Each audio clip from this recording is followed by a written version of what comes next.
Let's talk about how to create a link to a website. If you Google anything, all you have are links, right? You have links to websites, you have links to pictures.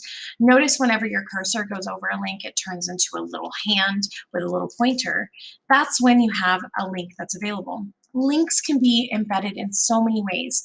Links can take you to a new location, like clicking on this website and taking you to Wikipedia. That's a URL link. Links can take you to an image. So you can click on this and it will open up a new page showing images with thumbnails. And if you think about it, these can link you into other things. So now we have a picture as a link. Links can also be embedded on a page. So if you think about like these people also ask links, this is not going to take me to a new page when I click this drop-down menu. It's going to expand and create functionality to show me more. These are different types of links. What we're going to focus on right now is how to create a link to another web page on text. Notice how now that I've been to this link, it's purple. Notice how when I hover over it, it underlines. These are all pieces that are important to a link because links not only take you places or show you things, but they can be stylized to look in different ways. A link that you have not visited is usually defaulted to be blue. When you are hovering over it, it becomes underlined. When you click on it and it's active while you're physically clicking on it, it even has a new style. And once you've visited a link, it's now purple. Those are usually the default style settings for a link. But we're going to talk about one, how to create a link, and two, how to make it look different. So first, let's get into CodePen, and let's go ahead and title a new pen with your last name and then links practice. First things first, we got to create a link.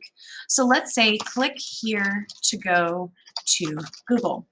I'm going to go ahead and break down my JavaScript so I can see less of that and see my CSS and HTML. What I want to do is I want to make the words click here be a link to take me to google.com. So this is going to be a container tag because I'm telling the computer where the link will start and where the link will end. This is important because your link has to have a start point and an end point so the computer knows where the person needs to physically hover their mouse over and where they need to click. To do this, we're going to use what's called an anchor tag.